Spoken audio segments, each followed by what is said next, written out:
They cured no diseases, yet became America's biggest pharmaceutical. Beneath the glittering surface of this Wall Street darling lay a labyrinth of phantom pharmacies and price-hiking schemes that eventually triggered a historic $90 billion collapse. For generations, the pharmaceutical industry operated under a simple, incredibly expensive rule of physics. You hired the world's most brilliant biochemists, poured billions of dollars into sterile laboratories, and prayed that after a decade of trials, you discovered a miracle drug. It was a high-stakes lottery where 90% of participants left empty-handed. Then, a quiet McKinsey consultant named J. Michael Pearson stepped onto the scene and decided to break the system entirely. Pearson looked at the traditional drug industry and saw a massive, sentimental waste of capital. He realized you did not need to spend billions of dollars searching for new cures.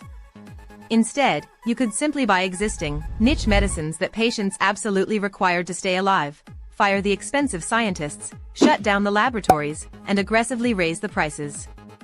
This cold, hyper-rational thesis became the foundation of Valeant Pharmaceuticals. Wall Street was instantly mesmerized by Pearson's strategy. Traditional pharmaceutical giants were seen as slow and bloated, while Valeant was a lean, predatory acquisition machine. High-profile hedge fund managers, including the billionaire activist investor Bill Ackman and the legendary value-focused Sequoia Fund, poured billions of dollars into Valeant's stock. To them, Pearson was a financial genius who had cracked the code of compound growth.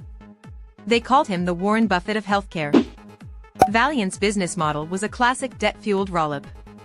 The company borrowed massive sums of money to acquire rival pharmaceutical businesses, stripped out their research departments, and immediately optimized their balance sheets. Between 2010 and 2015, Valeant acquired dozens of companies, including eye care giant Bosch and Lohm and gastrointestinal specialist Salix. With every new acquisition, the stock price soared higher, climbing from $15 to a staggering peak of over $263 per share. By the summer of 2015, Valeant was worth more than Netflix, Target, or even the giant defense contractor Lockheed Martin. It was hailed as the future of American capitalism. But the fuel keeping this corporate rocket ship in the air was not innovation, it was systematic, unchecked cruelty. To pay off the mountain of debt accumulated from its relentless buying spree, Valeant had to extract astronomical profits from its newly acquired drug portfolios. They did this by targeting vulnerable patients with rare diseases. Consider the drug cupramine, a decades-old medication used to treat Wilson's disease, a rare genetic disorder that causes toxic levels of copper to build up in vital organs. Without this daily medication, patients face severe brain damage and death. Cupramine cost almost nothing to manufacture, and for years, its price was stable. But when Valeant acquired the drug, they did not seek to improve it. Instead, they raised the price of a 100-capsule bottle overnight from $888 to an astronomical $26,244. A 3,000% price hike for a drug that had been on the market for 50 years. Another life-saving heart medication, Nitropress, saw its price jump by over 500% on the very day Valeant acquired it. The human cost was devastating.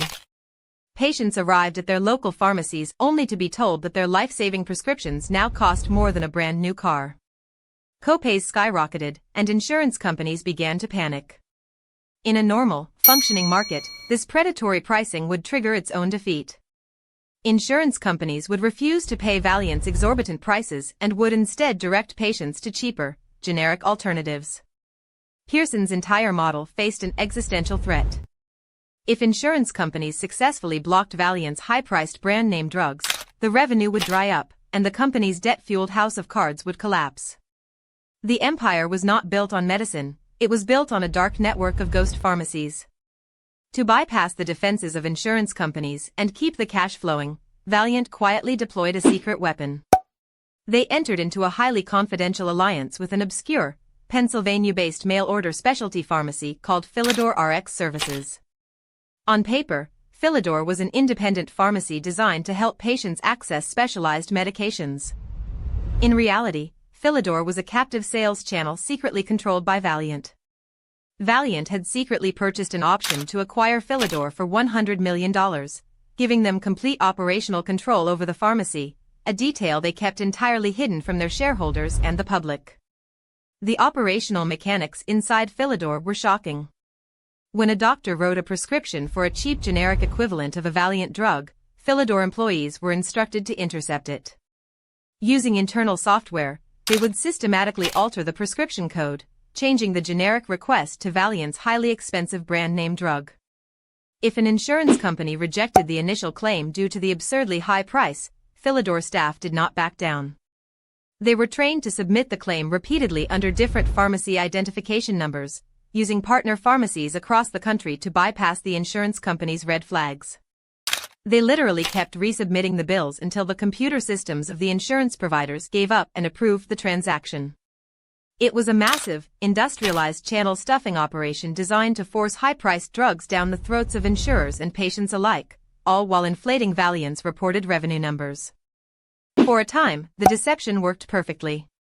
Valeant's balance sheets looked immaculate, and Wall Street continued to bid the stock to historic highs. But the financial wizardry began to unravel in late 2015. A handful of skeptical short sellers and investigative journalists began to notice strange discrepancies in Valeant's financial filings. They noticed that while most pharmaceutical companies saw their sales volume correlate with market demand, Valeant's numbers seemed entirely disconnected from reality. On October 21, 2015, Andrew Left of Citron Research published an explosive, paradigm-shattering report with a terrifying headline, "Is Valeant the Pharmaceutical Enron?" The report exposed the hidden relationship between Valeant and Philidor, accusing the company of using a network of phantom pharmacies to fabricate phantom sales and park unsold inventory to artificially inflate their earnings. The reaction was immediate and chaotic. Valeant's stock price went into a violent, uncontrolled freefall, losing 30% of its value in a single trading session. Fear rippled through the financial markets. Bill Ackman, whose hedge fund Pershing Square owned a massive multi-billion-dollar stake in Valeant, desperately tried to defend the company. He hosted an agonizing 4-hour conference call with investors, pleading for patience and comparing Valeant to a misunderstood early-stage American Express. But the tide had turned. The public and political backlash was swift and merciless. Hillary Clinton, then campaigning for the presidency, posted a single tweet criticizing Valeant's predatory price gouging, wiping out billions of dollars from the entire biotechnology sector in a matter of hours. The final act of the drama played out under the harsh, unyielding lights of a congressional hearing room. In early 2016, Michael Pearson and his billionaire backer Bill Ackman were hauled before a Senate committee. For hours, lawmakers grilled the executives, projecting images of dying patients who could no longer afford their medication on giant screens. It was a public humiliation of the highest order. Pearson, looking pale and defeated, was forced to admit under oath that the company had been too aggressive in its pricing and that they had made catastrophic mistakes. Under immense pressure, Pearson was ousted from his position as CEO. His legendary stock options, which were once worth hundreds of millions of dollars, evaporated into near worthlessness. The aftermath of the Valeant scandal reshaped the pharmaceutical and financial landscapes forever. The secret Philidor pharmacy network was immediately shut down. Valeant was forced to restate its earnings, admitting that it had improperly recognized millions of dollars in revenue. Facing a mountain of $30 billion in debt and a toxic, ruined reputation, the company narrowly avoided total bankruptcy. In a desperate attempt to survive, the company rebranded itself as Bausch Health, trying to bury the disgraced Valeant name in the graveyard of corporate history. Bill Ackman's hedge fund eventually sold its entire position in the company, locking in a devastating $4 billion loss, one of the largest single-stock losses in hedge fund history. If you want to understand how another billionaire's massive bet turned into a public disaster, watch our breakdown of Bill Ackman's brutal $1 billion war against Herbalife. Be honest in the comments, was Michael Pearson a unique corporate villain, or did he simply execute the pharmaceutical industry's unspoken playbook with brutal honesty?